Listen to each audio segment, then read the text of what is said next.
Welcome to The Table, a podcast where leaders pull up a chair and tell the real story, how they got there and how they stayed there. I'm your host, Jeanette Hernandez, so pull up a seat because this is The Table.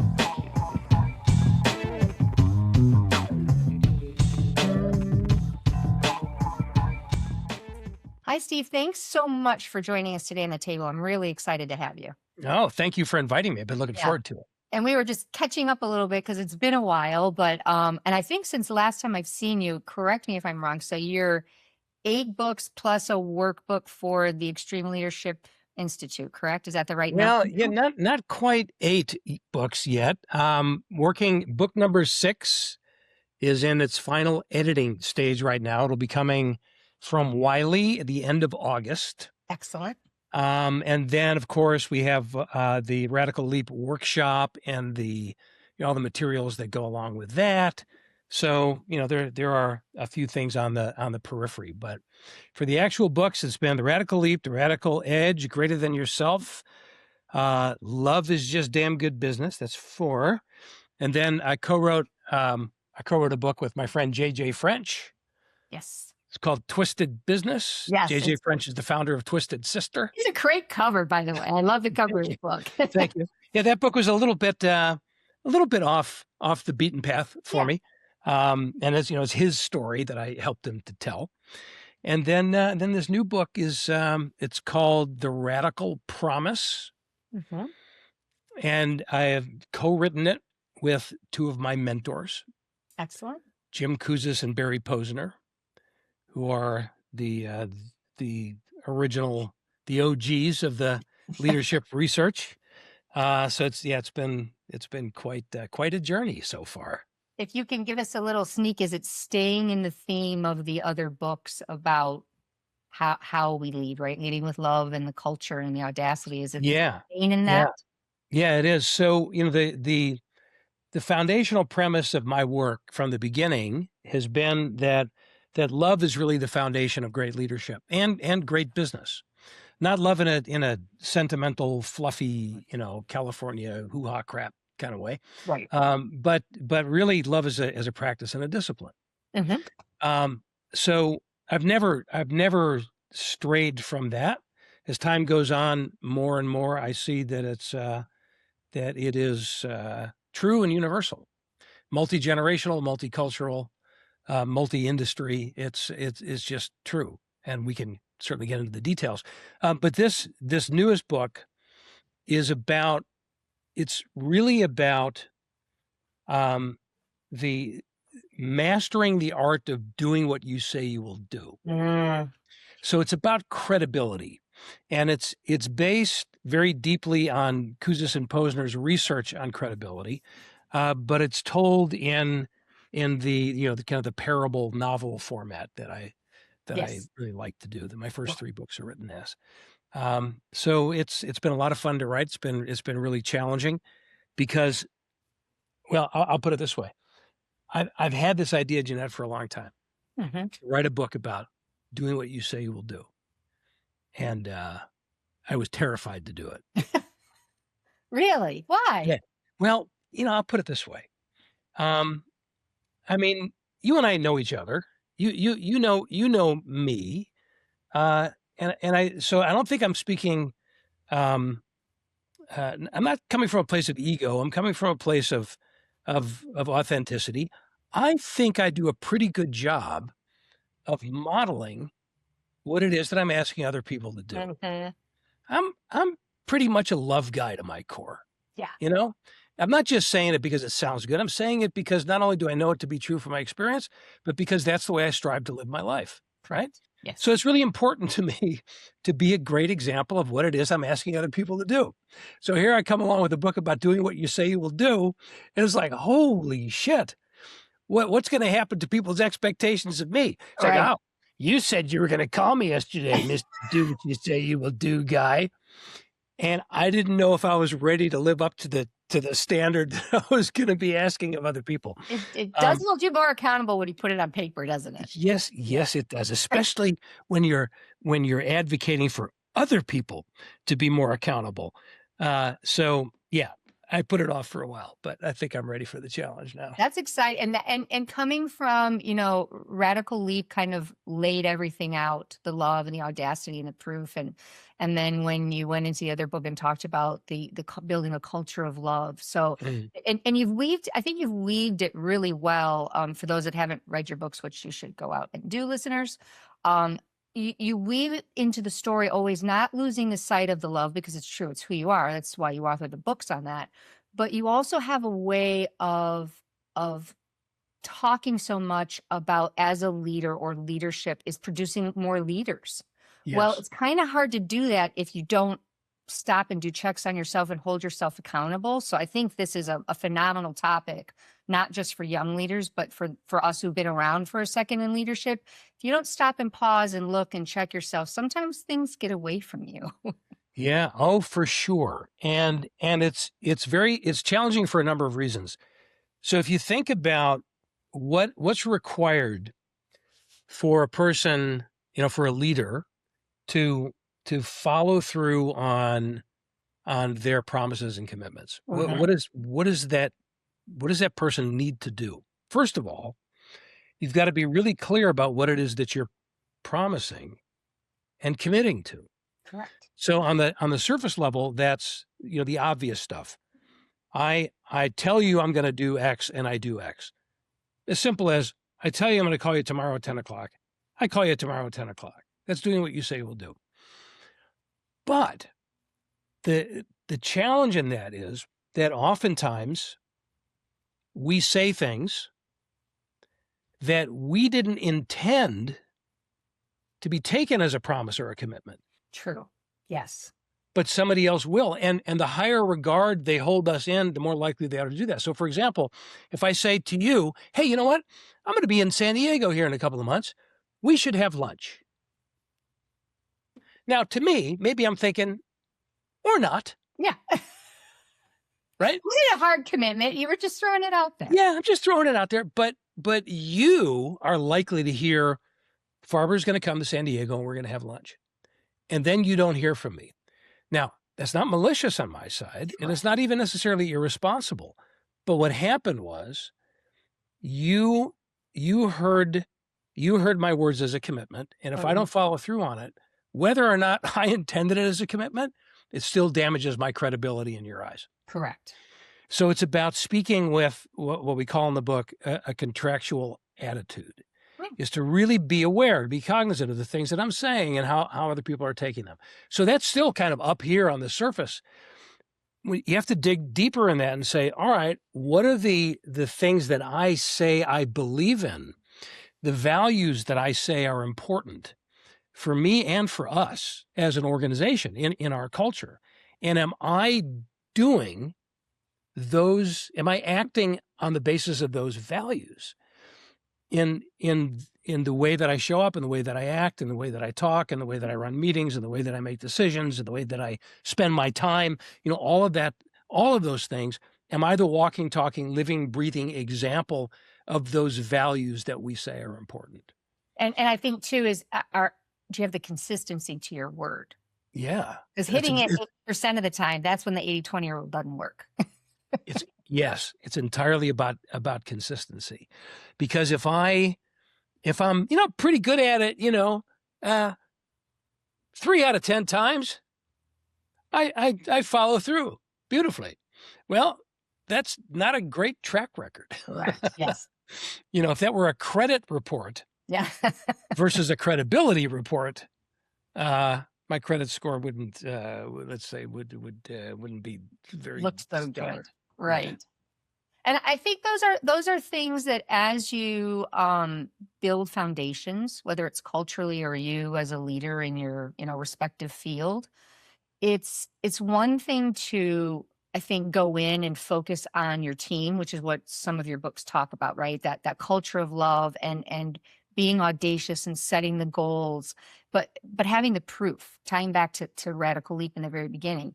It's say what you do what you say, because that's what people hold you accountable to as a leader. If they can't count on you, and I think what's interesting in what you said in your example is not only the way that I hear it, but you don't know my relationship like I've known you over the years and I would consider you a friend, but I also respect you. So if I had put you on this pillar, which a lot of people do of leaders, then I'm expecting something different. It's kind of like you're shining a little of your sunshine on me. I'm like, oh, I'm going to get to have lunch with Steve. Oh Yeah, my God. exactly. And you're like, she's that excited about having lunch with me, but you don't know where I put you in my hierarchy. And I think sometimes we Exactly. miss that, right? Exactly. Exactly. The higher esteem you hold a person in, the more excited you're going to get Correct. about those little things that seem like a throwaway. You know, I met years ago. I met Deepak Chopra at an event in San Diego. Don't you just like want to lay down and take a nap when you meet him? He's he's the most pretty. calming human being on the planet. He's pretty mellow. He's pretty Yes. mellow. But you know, my friend introduced me to him. She knew us both, and she the way she introduced us, she said, "This is Steve," and he writes about and he talks about and he works around cultivating love in business. Mm-hmm. And Chopra went, "Oh, we should do something together." Uh-huh. Right now, in that moment, I have to admit there was a part of me that went, "Man, that would be cool." But there was another part of me that said, he's just talking. Right. But if our relationship was a little bit different, if I knew him a little bit better and he said those same words to me, I would be thinking he's serious about this. Yeah. He knows. And, for him, it was just a nice thing to say. Right. It was an acknowledgement that we have something in common philosophically, Yes. So there's lots of reasons that we say those kinds of things. But the way a person takes it, like you said, a lot of it's going to depend on what regard they hold me in and how excited they get by that. Obviously, we don't always know that, right? Sometimes we think, oh no, this person doesn't pay attention to me. And then they come back and say, do you remember that meeting 6 months ago when you made this statement? That really moved me. Mm-hmm. So we don't always know when we're moving through life or as leaders, who we're touching and how we're touching them. Absolutely. So to get back to your original observation about this, it requires a lot of looking inward for a leader to really ask myself, what are those things that are really important in the way that I live my life and that I feel are really important in the way that we function as an organization or as a team, culturally, and then to be very intentional about what should I do? What do I need to do better and more frequently to demonstrate that to the people around me? So all of this, it's an inward and an outward thing. Leadership is in so many ways about what people observe from us in the way that we act and the way that we speak, and so much of what they observe from us is based on what reflection we're willing to pursue ourselves. And the more conscious and self-aware we are, the more intentional and effective our actions are going to be. Agreed. And I talk to a lot of, I would say, maybe mid-level leadership people. And they're like, I feel like I'm just running all the time. And the piece of advice that I learned very early on was, if you don't set aside, whatever it is, an hour a week, but you block it out on your calendar to make time to think, just to sit and think, how am I, to your point? How am I leading the way that I want to lead? Where did I miss this week? How can I be better? Then bad habits creep in, and then all of a sudden you're trying to really fix something big instead of along the way, which is, it's accountability. Checking in with yourself, making sure that you walk the walk and talk the talk. Do you see leaders doing that? Like the really great leaders that you've worked with and interviewed, do they set aside that time, or what is the secret to the accountability you're talking about? Yes, they certainly do. And at the same time, I'll tell you that it's really rare. Yes. And for all the reasons that you said, we're just really busy, and it's about committing to a practice, really, of taking the time to be introspective. so there's lots of ways to do that. And I've seen really great examples of it over the years. I knew a guy, and I've written about him I wrote about him in Love Is Just Damn Good Business. He's retired now. His name is Carl English. He was a senior executive at the Consumers Energy electric company in Michigan. And Carl would arrive at work early, and he would use that time as kind of a gratitude practice to reflect on the people in the company that were doing great work. Wow. And he would write them personal notes. He did this every day. And what happened was Carl notes were, they got to be like currency, Yeah. Like, oh, I got one, right? So it's a very simple, way to, in his case, to think about who really matters and why they matter. And not just to think about it, but then to act on it and let them know that he was thinking about it. And if you got a note from Carl, what that says is, in addition to the explicit words that are spoken, what it implicitly says is that Carl, the big boss, took however many minutes, 5 minutes even, to think about nothing else but me. Right. And then I have the evidence. I have the note. I have the evidence that says he did that. So that's one way to do it. The other way is to set aside some time, and this is one of the things that we recommend in the Radical Promise. Set aside some time, maybe a couple of weeks, where you're going to do an experiment, and you're just going to kind of take note in the moment, in real time, about the commitments that you're making, both explicit, and the challenging part of this is implicit, like we were just talking about. Yeah. And jot those things down, and then track how well you follow through on those commitments, and try that for a couple of weeks. So what you're doing there is you're kind of injecting self-awareness into the fabric of your day. Yes. Versus taking time aside to stop and think, which is also a good thing. So depending on how your brain works and what kind of a person you are, there's lots of ways to approach this. But the bottom line is, can I be more conscious and intentional in the way that I lead, in the way that I show up as a human being every day? Do you see it change? Because I'm going to get to a generational question with you, but do you see it change? Because I can tell you the leader that I was at 30 is not the leader that I'm at in my 50s, right? There's a slowing down and a focus and a clarity. And that's kind of what I'm hearing from you. It's who do you want to show up as? And if that's what you've decided, how are you doing? What are the things that are important? Is it writing the notes? Is it walking by and saying hello and calling people by their first name? How you make people feel along with what you do. Do you think that's something that you just learn as you age? Or is it something like you're saying there's a practice you can have, even if you're a young leader, as long as you start to get some of the basics down, it'll carry through as you grow?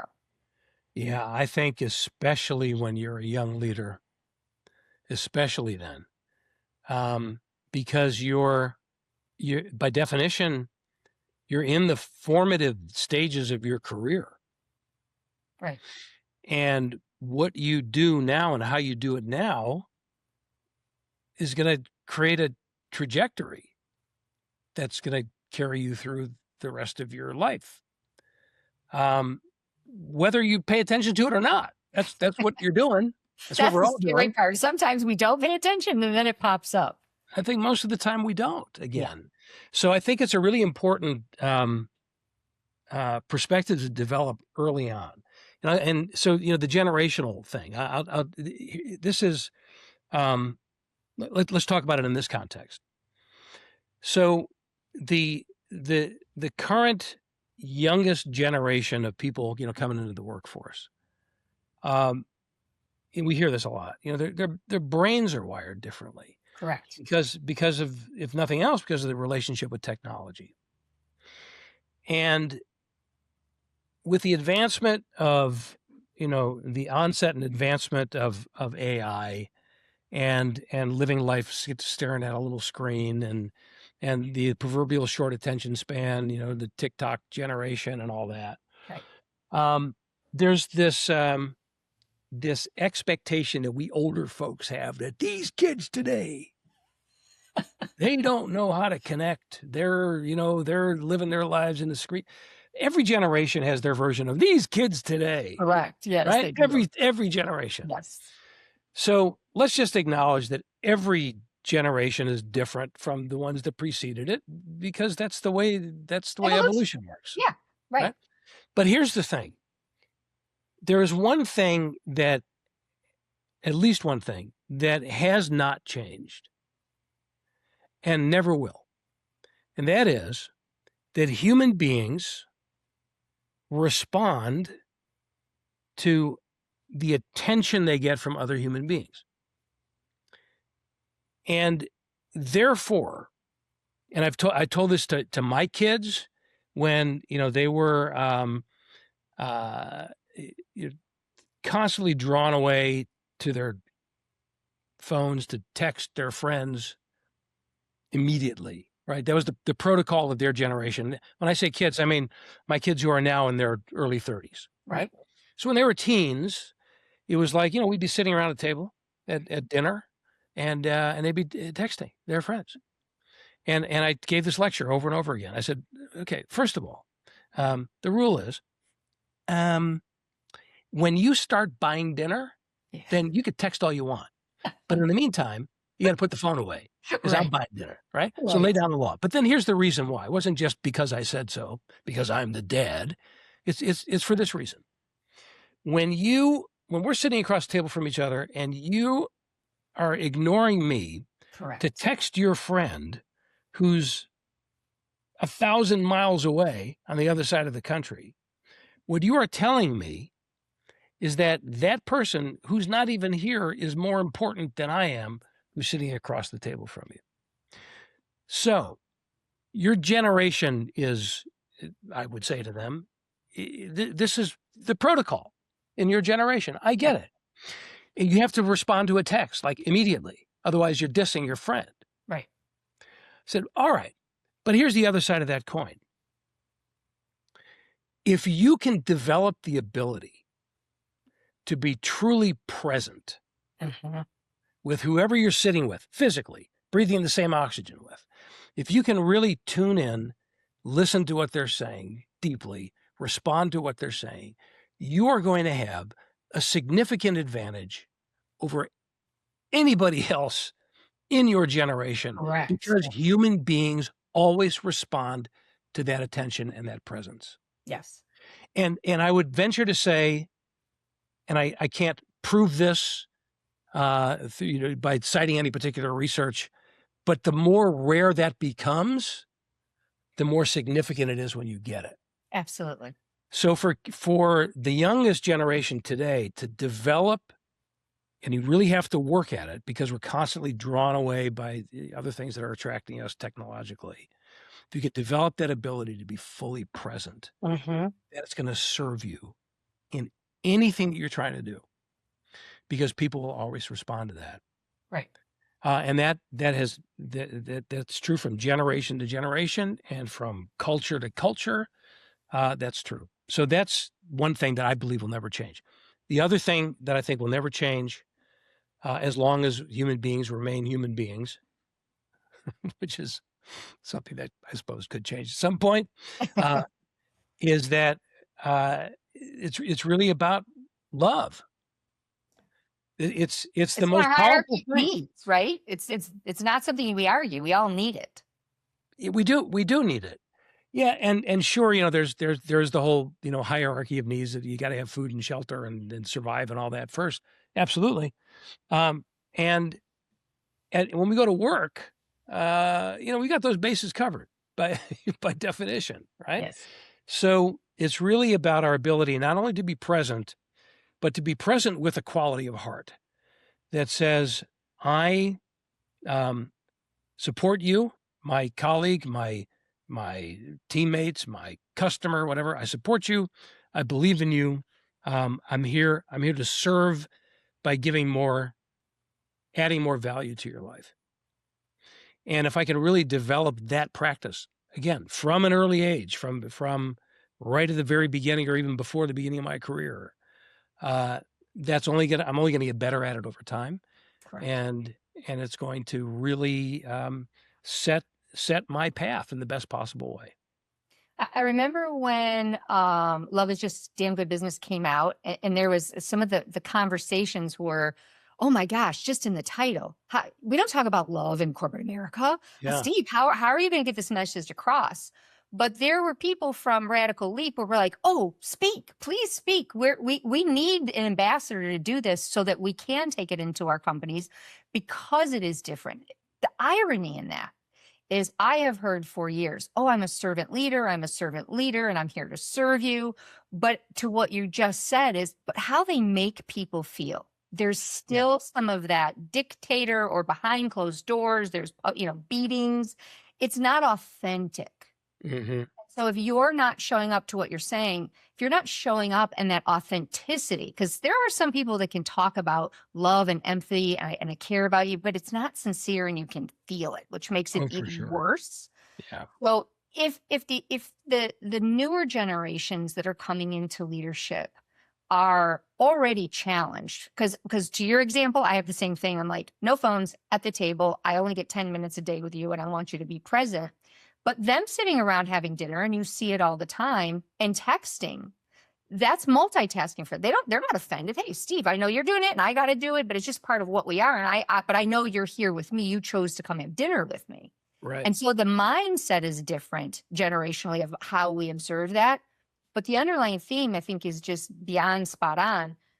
When you're in front of somebody, even if it's momentarily, you're walking away with like, Steve was kind of off tonight.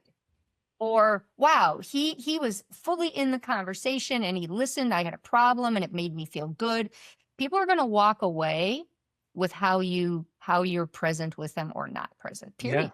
Yeah. I agree. It's every generation. For sure. So there are going to be exceptions. So there are going to be times, and I do this myself, where you're sitting around with some people and everybody's got emails to respond to and text to respond to and all that. And there's kind of there's an understanding that for we're okay sitting there doing this, yes. With our thumbs. That's different. That's different. That is a kind of a moment in time where there's a mutual expectation. What the problem is when somebody develops that habit and brings it into every situation. Yes. And into every relationship. And if I'm going to be an effective leader, I need to be able to connect with people across the generations. Yes. So I'll take again my kids as an example. The youngest is 30. So when I say kids, they're my adult kids. Children, yes. They're my kids, but they're not kids anymore. Based on, when I look back at the trajectory from those early conversations that we had. I'm not taking 100% credit for this, but I will tell you that for the most part, my kids are fully present. Yes. When they're interacting with other people who are even 20, 30, 40 years older than them. And it's really gratifying and kind of remarkable and really lovely to see, for me as a dad, to see how other people respond to them because of that presence, which they started to cultivate when they were teenagers. Yes. Right. So we all get distracted. We all have days where we're more present than others. That's why it's a constant practice.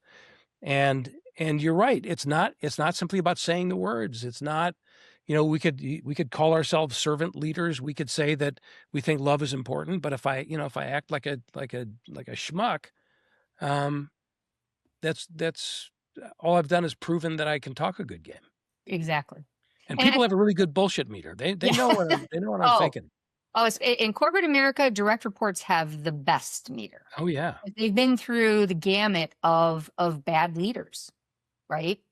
And I think what you're sharing is it's muscle memory. Leadership is like a sport that, you have to go to the gym and show up and work out and you can't just go run if you haven't prepared for it. It's the same in leadership. And if you don't take whatever important qualities and get that muscle memory, it's never going to be there, at least consistently. Yeah, that's right. That's right. And I think now it's a really interesting time, because with AI, people are, oh, jobs are going to be replaced. But you're always going to have, and I'll use leader from the management, you're always going to have people to lead teams. And so some are talking about, oh, the next group of leaders needs to know how to lead the people who manage the AI. There's always going to be a human element that's there. Sure. But what I've seen, particularly in the past, probably 10 years, exclude the pandemic, because that did a whole lot of different things to people in general. But there's this kind of gap now where I shared with you, there was the boomers and the Gen X's waited and waited, but the boomers didn't actually leave. So there's that part of the leadership of do as I say, that kind of culture. And if you do it the right way, you'll be able to climb the ladder. But the newer generations that are coming in are saying, that's not what my values are. Not only do I think differently, to your point, right? I want things fast. I can get information on the internet. I don't want to have 17 meetings like you guys used to do. I want a leader that can tell me how to accelerate my career, and I want to emulate it. So I don't want to sit and read books. They don't have the patience for it, and it's not part of their generation. So what you've hit on a couple of them, but I think whether it's a young leader, because they're going to be the ones, we're all on the back nine, right? What do you think are the key traits that leaders today that are cultivating for the future? What should they be focusing on? Obviously, you said the accountability piece and showing up and being consistent, but is there anything else from leading multiple generations and the differences in that you're seeing emerge? It's a really clear trait.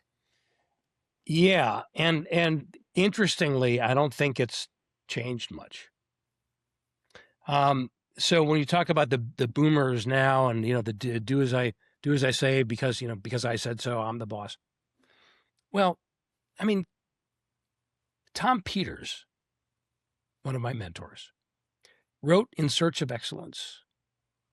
Came out in 1984. And the big message of In Search of Excellence was about leading and running business with a people-oriented, a people-focused orientation. Yes. 1984. Mm-hmm. So we're not saying anything new here. Right. What has not changed is that there's always going to be a percentage of people that just disregard that. Mm-hmm. Because it's easier to say, because I'm the boss. Right. It takes less effort. It takes less, less of a concerted effort to enlist people and build a set of shared values, or a sense of shared values and shared mission and purpose. That takes work. Or it's their muscle memory, right? That bad leaders produce bad leaders, good leaders produce good leaders. Yeah, that's right. That's right. So what is important today? In some ways, the same as it's always been important. It's creating opportunities for people to really grow and bring themselves fully into their work and expand their capabilities and give them the means through which they can achieve their aspirations. And by so doing, in the context of work, they're bringing great value to the enterprise, right? So in other words, it's not about just having people come to camp, right, when they go to work, right, and just play around all day, just as long as it makes them feel good. It's because we're trying to accomplish something together that, yes, is going to fall out to the bottom line, because that's what business, successful business is going to be successful on every level. But it's the understanding that the way you get there is by creating a culture or an environment that people can really be their best. So how do I do that as a leader? It comes from the heart. It comes from a desire to grow and cultivate people so that they go on to be more successful than I am. Right. And that is still an advanced maneuver. It's something that I wrote about in the book Greater Than Yourself. It's mentoring on steroids. Mhm. I'm not going to be your mentor just to pat you on the head and say, hey, good job. There's nothing wrong with that. But I'm going to invest in you in such a way that by the time you're done working with me or done working here, whatever, you're going to be even better at this than I am. Right. And then I'm going to, what do I get out of that? Not only just the immense satisfaction of what it is to be that kind of a leader and that to have that kind of influence on somebody, but then I get a rep for that. I get a reputation for being the kind of leader that creates superstars. Mhm. That the kind of leader that has seen people go on to accomplish amazing things. So if I have that kind of reputation, whatever it is that I want to do, Right. whatever help that I'm going to need, whatever people that I'm going to need to recruit in order to build the right team or build the right company, people are going to come running. Yes. Because they know they know the experience they're going to have is going to benefit them as well. So it's a reciprocal kind of a thing. Some of the people that I've chatted with, we talk about when you get to the proverbial table, as you evolve as a leader, sometimes you outgrow the current culture you're in. And what you're saying, I mean, there's always great leaders in all kinds of organizations and you can create a pocket, but sometimes it gets really challenging because if you have leaders above you or on the side of you, they're saying you're getting all the recognition. There's a lot of jealousy in politics. And how do you recommend, because I do believe you can start it anywhere. I just do. But if you have a leader that says, I'm in a place where I now know who I am authentically, but I can't thrive. Like I might only be able to help one or two people. That's still a win. I mean, we all have jobs and mortgages and things like that. But how do you recommend people when they're going into a company? They interview the company so they know it's a place that they can do all the things that you're talking about. Because you have to be in the right culture to be able to do that. Yeah, that's right. Yeah, well, that's how you do it. You interview the person who's interviewing you, and you do your due diligence and talk to as many people as you can that work there, and not only look at the press, but look at things like Glassdoor and all that, and try to get a sense of it. Having said that, you're not going to know for sure until you get in there and see what it's like in the day to day. So I think there's a couple of things. It's a really big question. I don't think that it's worth it. I think life is too short to tolerate a place that we have a really significant disconnect with. Yeah. But it's scary, right? That's the thing. People get scared and they say, but I've got, braces to pay for, college to pay for. Like jumping to a new job where you can thrive. I still see people struggle with that decision. Yes. And so where I'm going with that is sometimes you come to that conclusion and you make the decision to leave. Mm-hmm. My concern is that when people make that decision too quickly and too casually. So there are a few things that I recommend people do before they, when they're in an uncomfortable situation or they find themselves in a culture that's really not working for them. Understanding that may indeed be the case. Before you jump ship, try analyzing if you've done everything that you can to have a positive impact where you are. So one way to do that is to ask this question: what can I do, regardless of what anybody else around here is or is not doing, to change my piece of the organization for the better, to have a positive influence in my little corner of this world? Is there something that I can do in the relationships that I have and the way that I operate and all that? And oftentimes you begin to see that, oh, I can really have a grassroots influence here. And then once I start getting better results because of the way that I do it differently here in my little corner, well, and people are going to start asking, well, what are you doing over there? I said, well, and then you say, let me tell you, you have credibility to kind of make your case for a different way to do things. So to try that, and then to ask along those lines, I think it's a really important question to be able to answer, which is, why do I love my work? Mm-hmm. Or what do I love about it? What's that? Or do I love my work? Yeah. Yeah. Or, well, yeah, sure. But what we want is we want the answer to that to be yes. Okay.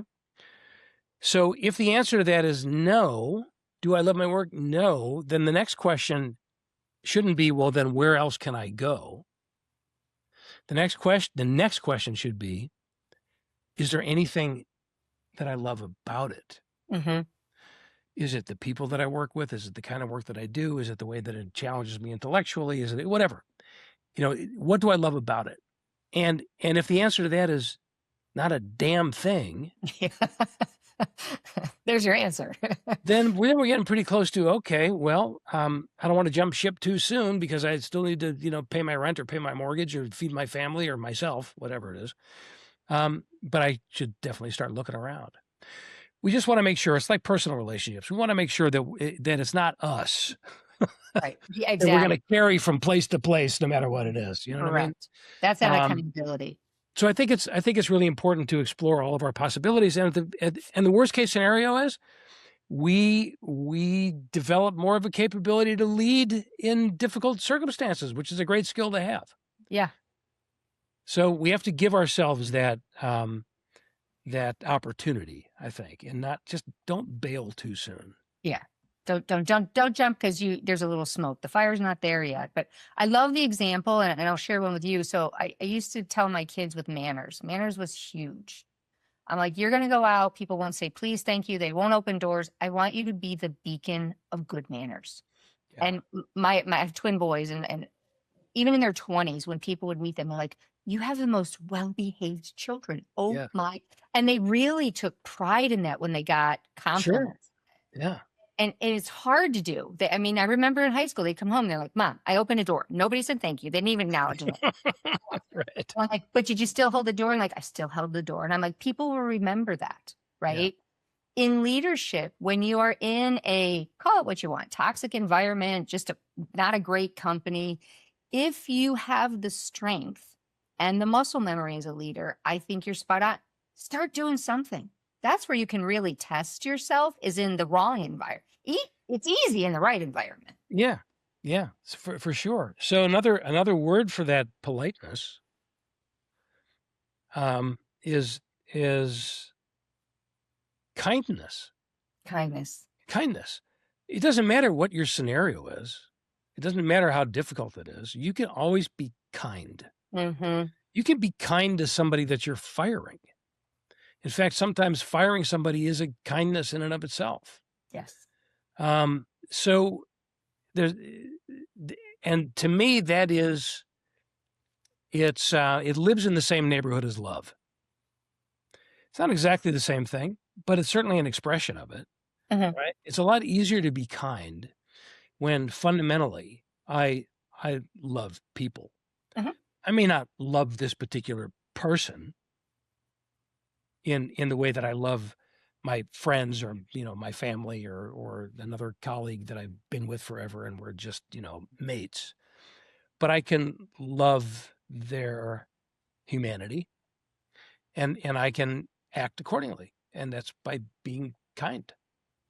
And by the way, just to be clear, that doesn't mean being nice all the time. It doesn't mean, yeah. And it doesn't mean, tempering the truth so as not to hurt somebody's feelings and just kind of pretend, or even worse, just pretend everything's okay because we don't want to upset them. Love there's such a thing as tough love. Mm-hmm. And so this is about, and this is one of the things that we talk about in Love is Just Damn Good Business. It's kindness plus high expectations. Yes. This is really about raising the standards, not lowering them to the lowest level of acceptability. It's raising the standards to create an environment or a business that customers love doing business with is the highest possible standard there is. So it can be a challenge. It can be a challenging place to work. That's the other thing I don't want people to get confused about. Where you and I are not saying if a place is challenging, you should think about leaving. Right. No. A great place that has the best culture for you can be extraordinarily challenging and should be. Yes. But then at the end of the day, you're going like, damn, I didn't quite hit it, but I, didn't quite accomplished what I wanted to get accomplished. But man, I want to do better tomorrow because that's how much I love this place. Right. Or I killed it today. And I'm so proud of the work that I did because I believe in what we're doing here. That's challenge. And that's the best kind of challenge there is. In Greater Than Yourself, when you talk like, good leaders make more leaders, you've shared that.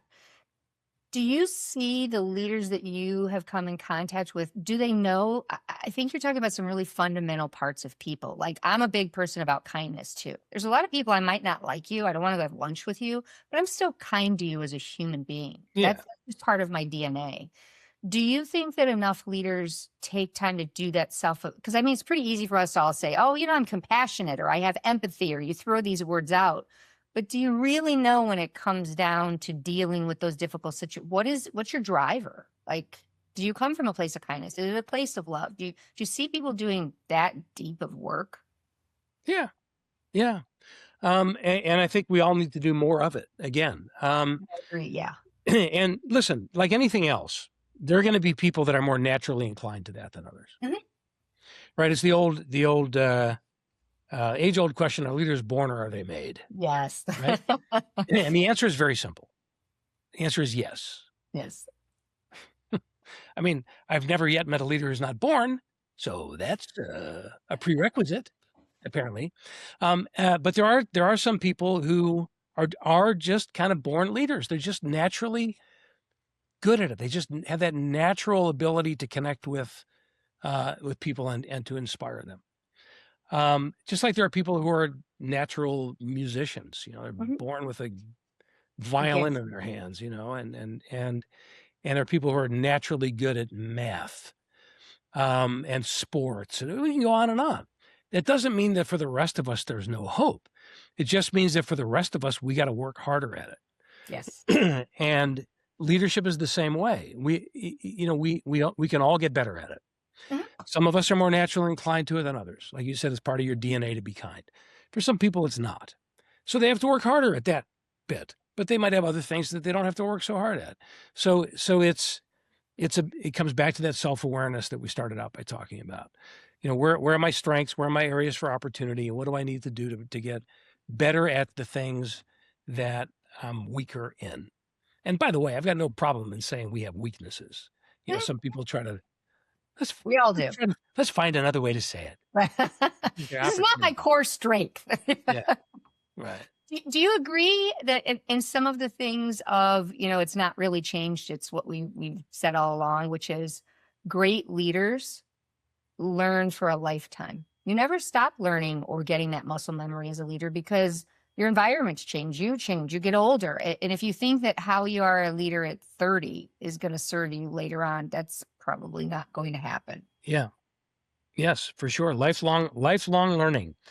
And I'll add a little caveat to that. In our generation, the way I'll say my generation, I'm older than you are. In my generation, I'll take it though. In my generation, lifelong learning has meant I'll continue to read books and take courses. Right. And I think that's still important. Yeah. But that's not the only way to learn. No. So I can be a lifelong learner by constantly putting myself into new challenges and new situations that force me to learn new skills. I could be a lifelong learner by taking on hobbies or passions that maybe I never pursued before. I've been wanting to play guitar for my whole life and I never did. Well, it's easy to do now. You just go to YouTube and you can learn how to play guitar. Yeah. In a couple of days, you could be playing 1,000 songs, and I'm not exaggerating. So there are lots of ways to learn, and I think the key there is to never let us get to the place where we get complacent and too comfortable, where we're just kind of going through the motions, because then all we're doing is just watching the clock tick until we don't see it tick anymore, and that's no way to live. And speaking as a multi-generational person, you can lose a decade. If you're just on the hamster wheel saying, okay, I've got the recipe down, now all I have to do is run as fast as I can, but you're not pausing, it's amazing what you miss out on. And then you're like, oh my God, I'm the same person at 40 that I was at 30. Well, what you expect, right? Yeah, that's right. That's right. Yeah. It's all of this, to take this full circle back to the beginning of our conversation, all of this requires self-awareness and some work. Yes. But that's what could be more important than that, because that's the kind of work that gives us the foundation to do the kind of work that greatly benefits other people and can ultimately change the world. And what I really love that you said is even though we're really focusing on the leadership aspect of all these qualities, it just makes you a better person. Yeah. And being a good person will translate into being a better leader, better employee, better husband, wife, whatever it is. But if you don't Absolutely. take that time to kind of self-awareness and do a little checklist with yourself once in a while, if you're on track of who you want to be and how you want to show up, you're not going to be on track. Yeah. It doesn't work That's that right. way. Amen.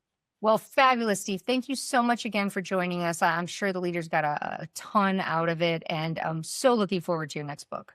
Thank you. Thank you. Me All too. right. Thanks for having me. It's been a real pleasure. Great. Take care. Thanks for listening to The Table. If you like this episode, please follow us and subscribe so that others can find us. Until next time, go out and find a seat at your table.